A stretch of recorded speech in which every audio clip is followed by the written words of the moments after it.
Alright, so to continue this little mini series here of me talking about the Etheria restart characters that I was able to play during the beta and have a pretty solid impression of, we have DokiDoki today, who I think is a character that has some pretty crazy potential because she does some really cool things in her kit here.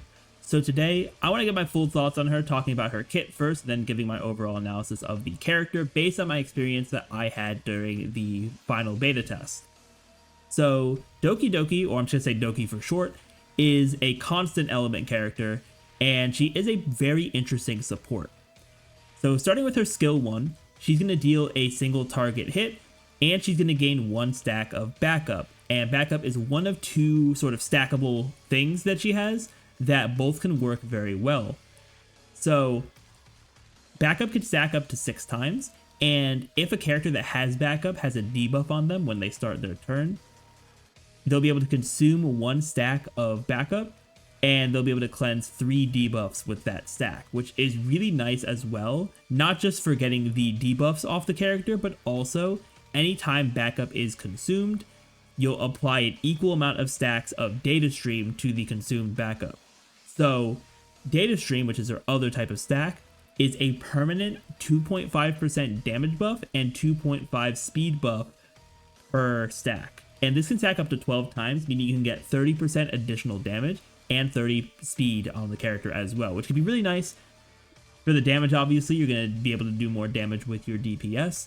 And then for speed, it's just going to make your characters faster, which could be nice to combat speed debuffs as well. So that could also be very good. And data stream also cannot be dispelled, and there's no time limit on it. So these stacks are permanent. Next up, for her skill 2, this has a cooldown of 5 turns, and this skill is going to reduce one ally's cooldown by 1 turn, and it's going to do it 5 consecutive times. And each time it's going to target the ally that has the highest current cooldowns.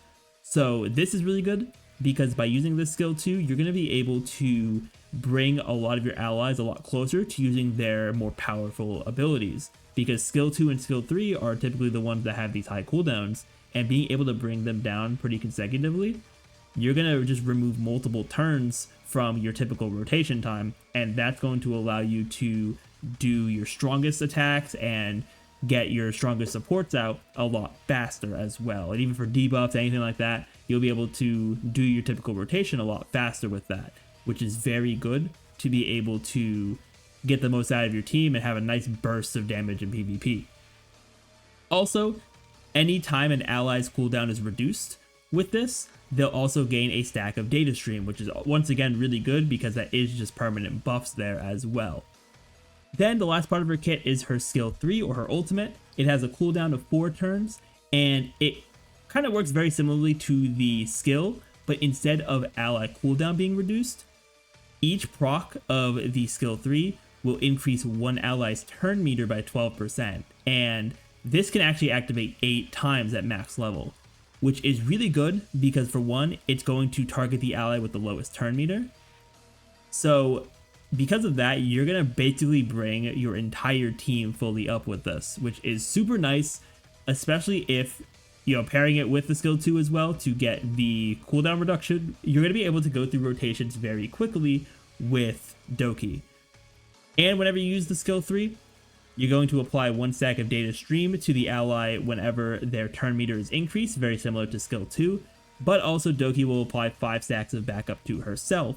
So getting this off is going to make Doki pretty resistant to debuffs because you're going to have multiple stacks there, and since each stack can remove 3 debuffs at a time, this is going to be very good for her to be able to continue doing what she needs to do, which is really just her skill 2 and her skill 3. So that is Doki's kit there. I know it's some pretty, unique mechanics, but now I want to talk about what I think of her overall value. So she does have some very strong permanent buffs with the damage and speed. I think this is going to work very well with basically any DPS character.